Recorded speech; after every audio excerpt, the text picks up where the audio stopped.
Nation, there comes a time when there even are albums that I don't want to touch. Yeah, they're that bad. Either that or there are people that I just never ever wanted to talk about. Luckily enough, I have an assortment of friends. A large assortment of friends that will hopefully help me out here and take this one off of my hands, because I really don't want to do anything about this. So I've made a lot of friends over the years, and hopefully someone is going to be willing to help me. Let's go through the rundown. Box me! Box me! Not in your life, asshole! What do you think I am? Just here to take all your crap? Fuck you! Somehow that didn't seem like Box me. Oh, maybe it's his brother, Box you. Oh, well. Richard Nixon.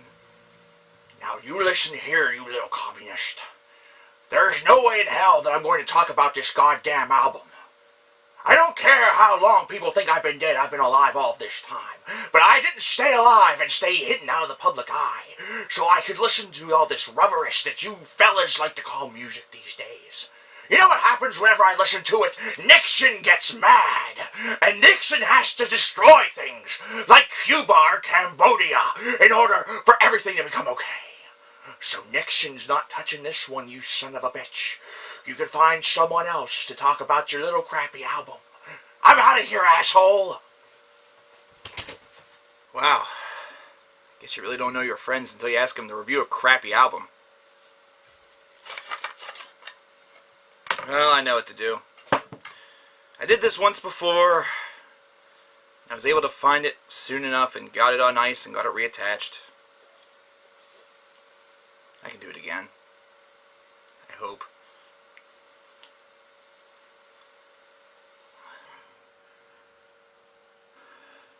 How many people do you know that can live to say that they decapitated themselves a second time? Well, I'm one of them. Black Veil Brides, Wretched and Divine, the story of the wild ones. Many of you will probably wonder why the fuck I even touched this. And the reason for this is pretty simple. I've touched base with a lot of crap, especially within the past year.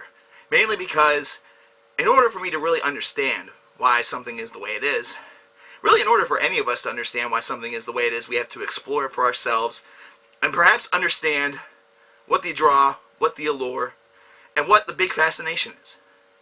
So far, whenever I've done this, I've gotten just about nothing. I don't understand the allure, I don't understand the draw, I don't understand the reasoning. Okay, fine.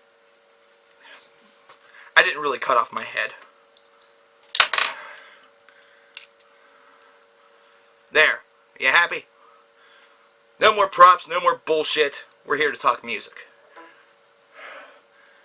So, whenever Black Veil Bride started to become really, really popular, I took one look at their albums and thought to myself, oh, motherfucking Christ, what the fuck is this shit?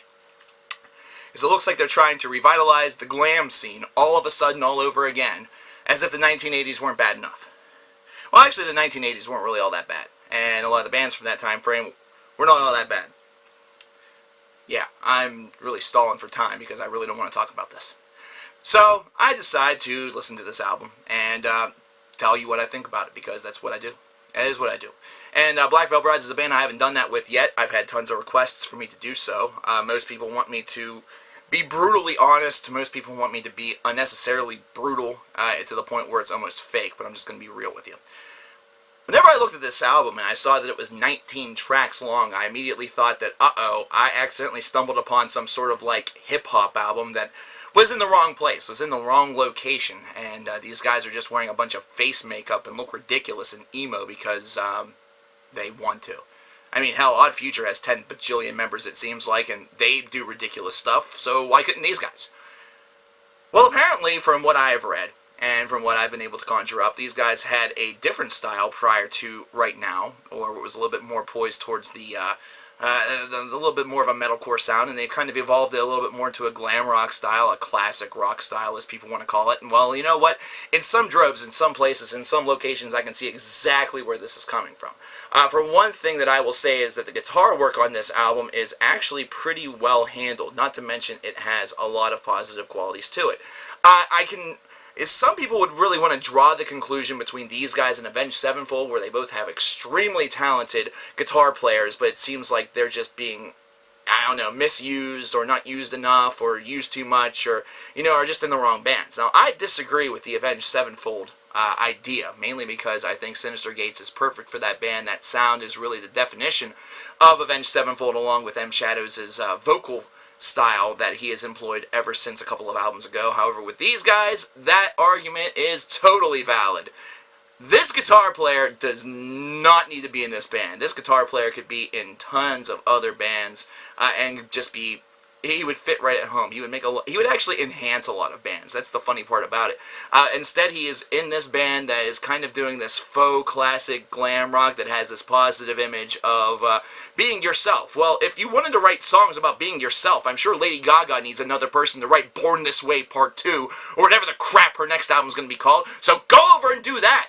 Don't plague this poor guitar player who is trying his damnedest to make this sound, really badass and actually have a lot of backbone behind it, give it a lot of character, and give it a lot of potency, and then have these lyrics just be, this kind of message that, people say should be in metal or, would help metal out or would help rock out, blah, blah, blah, but really just uplifting lyrics like that, you almost want to distinguish these guys as like Christian rock or something like that, because uplifting lyrics is not necessarily something you hear all that much in hard rock and stuff like that, unless you really dig really, really deep into lyrical meaning, or if you get into the bands that do lean a little bit more towards the Christy side, so to speak, or if you're going with just flat-out party anthems. This is not really meant to be that way. This is a concept story album that's supposed to be about a character that is confronted with all of the evils that surround him, blah, blah, blah, and immediately I think of, like, the Chronicles of Narnia, only there's no fucking lion, or, Lord of the Rings, only there's no Mordor, or, Sauron, or,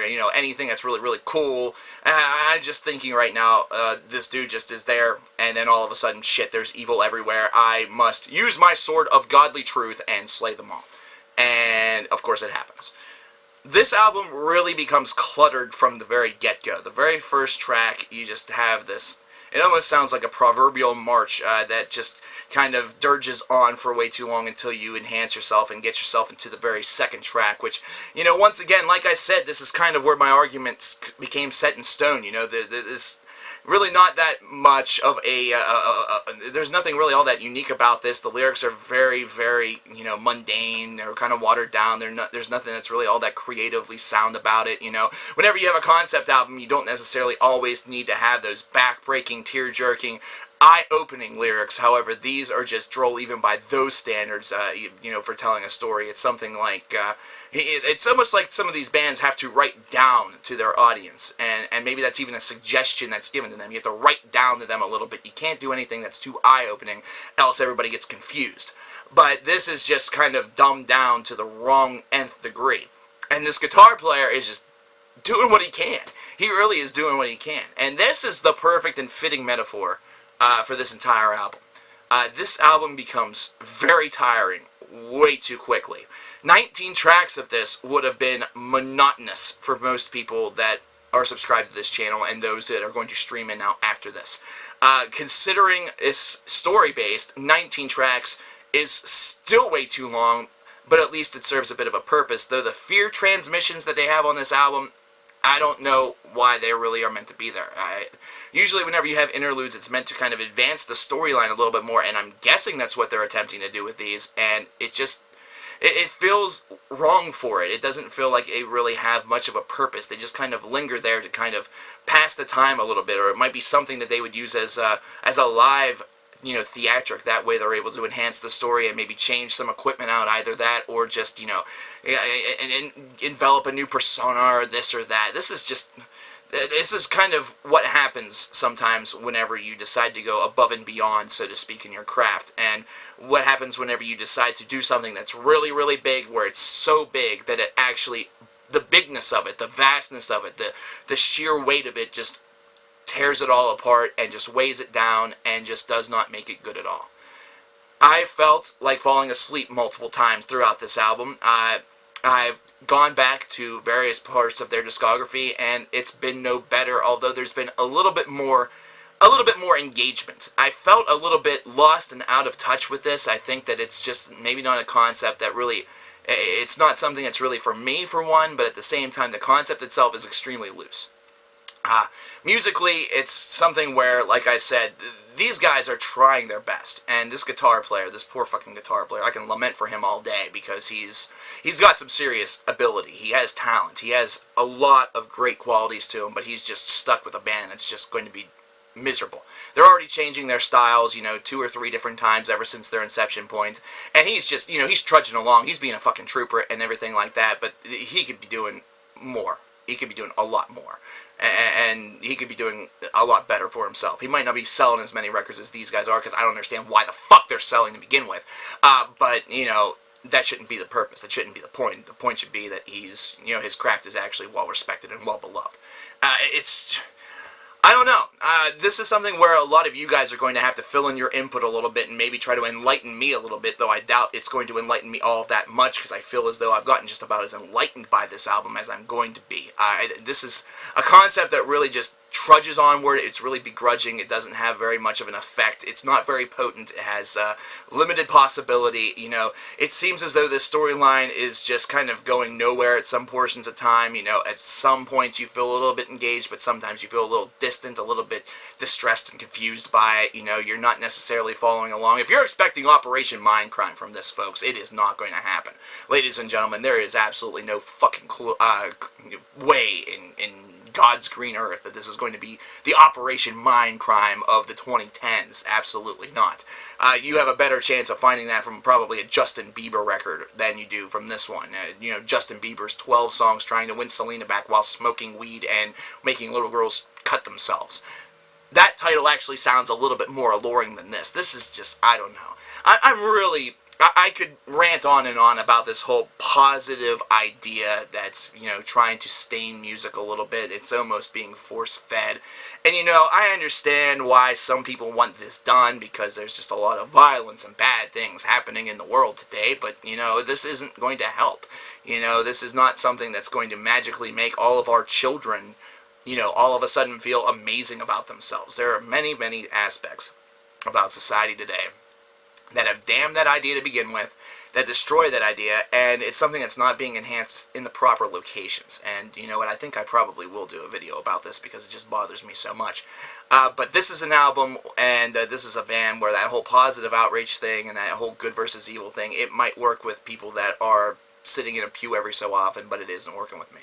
It's not working with a lot of people. In fact, this album hasn't done very well in my store, and most of the people that have decided to buy it are the 13 to 15 age group. And I'm sorry to say, and I have to say this directly from the heart to any artist that opts to sell to this market, to this niche, market. This is a niche market that does not last long. This is a niche market that almost guarantees you quick success, but also quickly forgotten. It's something that whenever these bands in the 1980s were doing, the hair metal and the glam metal style, it was directed towards a little bit of an older audience. And by older, I mean just by a couple of years. But that target right there alone, not to mention bringing back in those veterans from the rock and roll 70s and even some from the late 60s, really was just the perfect storm. It worked beautifully then. In today's setting, not so much. It doesn't work quite the same way. There are very few bands that are actually able to achieve longevity directly marketing to that time and that particular genre, that particular subset culture of music. Now, there are others that aren't doing that. They just so happen to be kind of drawn to by kids of that age group. And I'm not saying that Black Veil Brides are necessarily tailoring their sound to that age group, or even if it's appropriate for that age group. However, like it or not, that's the age group that is principally buying their stuff. This album is definitely a no. It's not only a pass, it's just a complete and total fail. It's something that needs to be only enjoyed by those who really enjoy this band. I mean, I nearly decided to fake decapitate myself for this, so I guess that says something. I guess that says that I'm, going above and beyond for absolutely no reason. But either way, this is an album that is for the wrong market if you're looking from a heaviness perspective. If you're a metal fan that's looking at these guys, hearing the guitar work and thinking, hey, maybe this is a band that I've underestimated, you haven't underestimated it. It's just that they do have a guitar player that does possess a heck of a lot of talent. Still stay away. and lament for the guy a little bit, and hopefully things will get a little bit better. Maybe this is the songwriting step that they needed to take in order to realize that was a little too ambitious, and the maturity level of the next albums, as far as the musical maturity is concerned, will actually improve. I don't know. Nobody knows, because the future will write itself. Thank you, and good night. And by the way, Richard Nixon's still alive? Insane.